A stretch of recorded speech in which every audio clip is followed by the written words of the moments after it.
बिस्मिल्लाहिर्रहमानिर्रहीम। इय्याका नअबुदु व इय्याका नस्तईन। रब्बि इश्रह ली सदरी व यस्सिर ली अमरी वहलुल उक़दतम मिन लिसानी यफ़क़हू क़ौली। सदक़ल्लाहुल अज़ीम। अस्सलाम वालेकुम। MTL टीवी के साथ मैं हूँ MTL। आज कीनिया में जो हंगामे हुए गुज़िश्ता 2 रोज़ से, जहाँ टैक्सों की भरमार थी और अवाम ने उसका रिएक्शन दिया, पार्लियामेंट हाउस के एक हिस्से को आग लगा दी।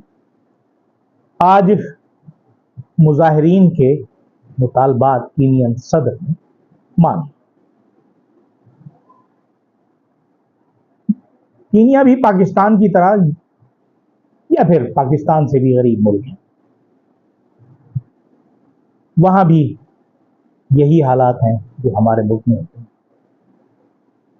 वहां की पार्लियामेंट ने भी एक फाइनेंस बिल पास किया जिसमें बेइंतहा टैक्सेस लगाए गए, लेकिन सलाम है कीनियन अवाम पर जिन्होंने जालमाना टैक्सों के खिलाफ मुजाहरे किए और हुकूमत को ये टैक्स लेने पर मजबूर कर दिया, वापस लेने पर मजबूर कर दिया।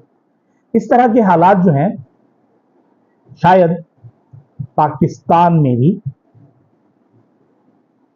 होते नजर आ रहे हैं।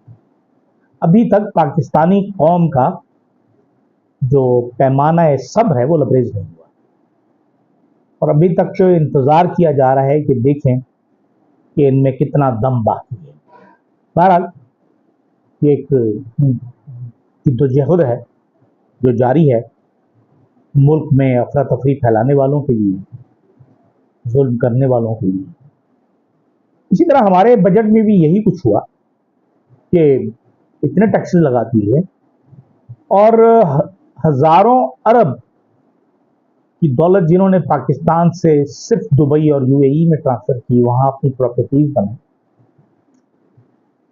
हम नहीं कह रहे कि वो सारी की सारी दौलत गैर कानूनी थी, लेकिन जो भी शख्स पाकिस्तान से दौलत बाहर लेकर जाता है उसके लिए ये देखना जरूरी है कि क्या वो दौलत कानूनी तरीके से गई या उसे ले जाने के लिए किसी कश्ती का, किसी अयान अली का सहारा लिया। और अगर गैर कानूनी तरीके से गई है तो जाहिर है फिर उस पर जुर्माना होना चाहिए। लोग अकामे ले लेते हैं, गोल्डन वीज़े ले लेते हैं UAE के, और दुनिया जानती है कि जो गोल्डन वीज़ा मिलता है वहाँ वो ऐसे नहीं मिलता। उसके लिए आपको कुछ पैसा इन्वेस्ट करना होता है। खबरें तो छप जाती हैं कि फलां साहब को गोल्डन वीज़ा मिल गया, फलां साहब को गोल्डन मिल गया, फलां साहिबा को मिल गया गोल्डन वीज़ा, लेकिन उसके पीछे के अवामिल जो हैं वो पता नहीं।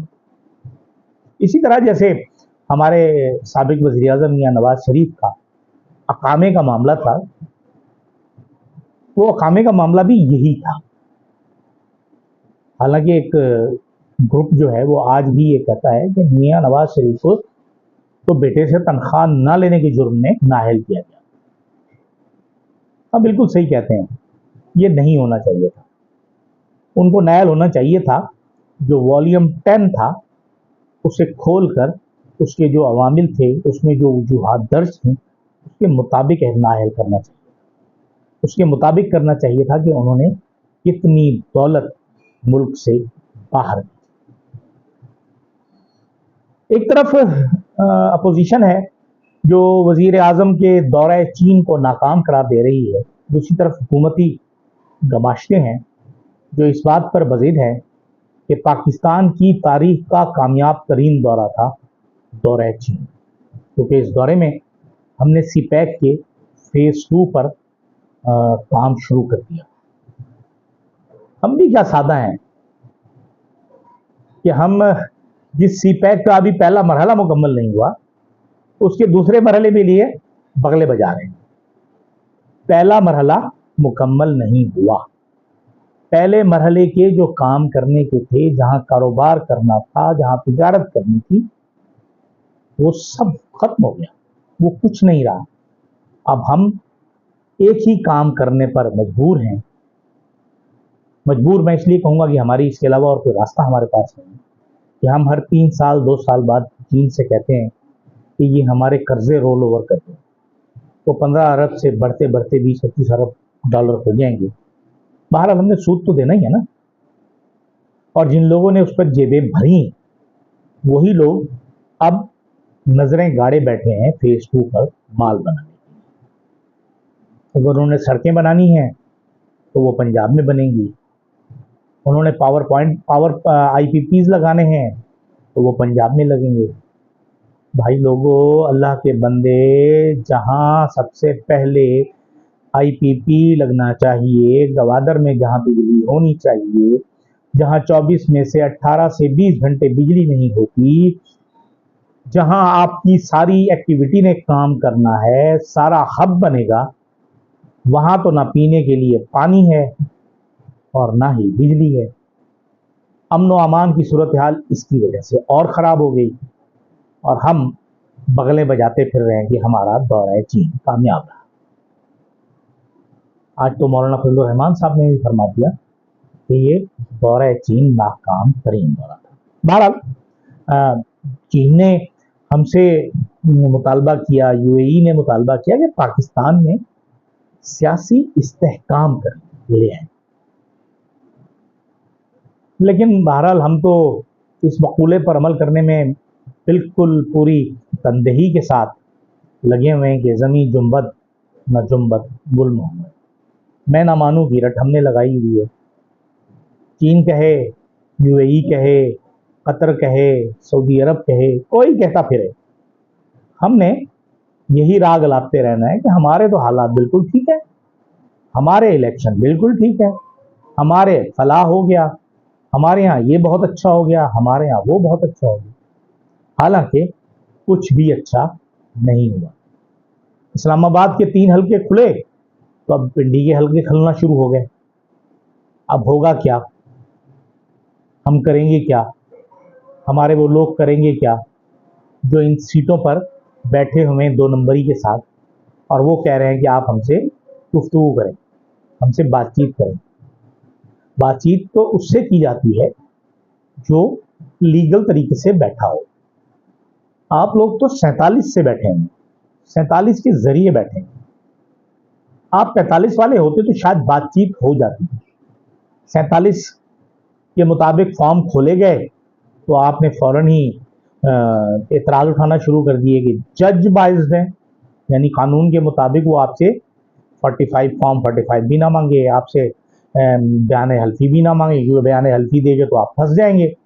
آپ نے دیا کہ یہ سب صحیح ہے اور غلط نکلا تو آپ نہ صرف جیل جائیں گے بلکہ آپ کی ممبرشپ بھی جائے گی اور کئی 5 برسوں کے لیے نااہل بھی ہو جائیں گے۔ یہ تو بڑی خطرناک چیز ہے، اس لیے اب نہ رہے گا بانس، نہ بجے گا بانسری، نہ ہی الیکشن ٹریبیونل ہوگا، نہ ہی وہ کام کرے گا۔ بہرحال یہ ایک جنگ ہے، لڑائی ہے جو لڑی جا رہی ہے اور لڑتے چلے جا رہے ہیں۔ دوسری طرف امریکی ایوان نمائندگان نے آج ایک قرارداد پاس ہوئی ہے جس میں پاکستان کے انتخابات پر، جو فروری کے عام انتخابات تھے، ان پر سوالیہ نشانات اٹھائے گئے ہیں، سوالیہ نشان اٹھایا گیا ہے اور اس کی تحقیقات کا مطالبہ ہے۔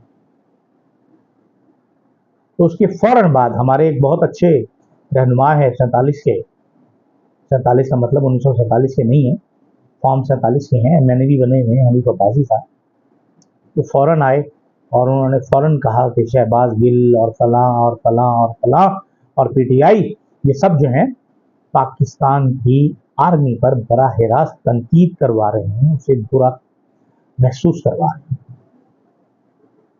حضرت وہ لوگ جو امریکی ہیں نا، وہ آپ سے زیادہ پڑھے لکھے بھی ہیں، آپ سے زیادہ قابل بھی ہیں، آپ سے زیادہ ٹیکنالوجی کے حامل ہیں۔ وہ اپنے ملک کے صدر کو نہیں چھوڑتے تو آپ کس کھیت کی گاجر ہیں؟ اور آپ اس وقت کیا پاکستان کی فوج اور پاکستان تحریک انصاف کے درمیان جو ہے وہ ایک نئی جنگ شروع کرانا چاہتے ہیں؟ یہاں طریقہ تو یہ بنتا تھا کہ ہمارا دفتر خارجہ آتا اور آفیشیل اسٹیٹمنٹ دیتا جیسے اس نے دیا، اور پھر ہمارا جو دفتر خارجہ ہے وہ ہمارے الیکشن کمیشن سے کہتا कि वो उसको क्लेरिफाई करे कि ये ऐसे नहीं हुआ, जो आप कह रहे हैं गलत है, इसका तरीका ये था, हमने ये किया, हमने ये किया, हमने ये किया। लेकिन मुसीबत ये है कि हम ये कैसे छुपा लेंगे कि हमारे मुल्क में कैदी सियासी कैदी नहीं है, हमारे मुल्क में खवातीन पर जबरो तशद्दुद नहीं हो रहा, हमारे मुल्क में पीटीआई के कारकुनान और लीडरान को पाबंदे सलासिस नहीं रखा गया। हम कैसे साबित करें? हमारे पास ऐसी कोई बात नहीं, कोई सबूत नहीं। वो अमेरिकन जो हैं वो हमारे बारे में हमसे ज्यादा जानते हैं। जैसे हमारे वजीर आजम शहबाज शरीफ साहब ने फरमाया कि हम ये करेंगे, हम वो करेंगे, ये पाकिस्तान के दुश्मन हैं, हम पाकिस्तान के हक में ये कर दिया, हमने वो कर दिया, हमने पाकिस्तान को तरक्की की राह पे गामजन कर दिया। अभी तक तो कोई तरक्की की राह पर गामजन नहीं हुआ पाकिस्तान। अभी पाकिस्तान मुश्किलात का शिकार है। अभी पाकिस्तान IMF के चुंगल में फंसा हुआ है और आप एक मरतबा फिर उस चुंगल को मजीद मजबूत करना चाह रहे हैं और एक प्रोग्राम लेना चाह रहे हैं। उसके लिए आप बलि चढ़ा रहे हैं पाकिस्तान के 25 करोड़ अवाम, जो शायद मुमकिन ना हो। इजाज़त दीजिए, अल्लाह हाफ़िज़।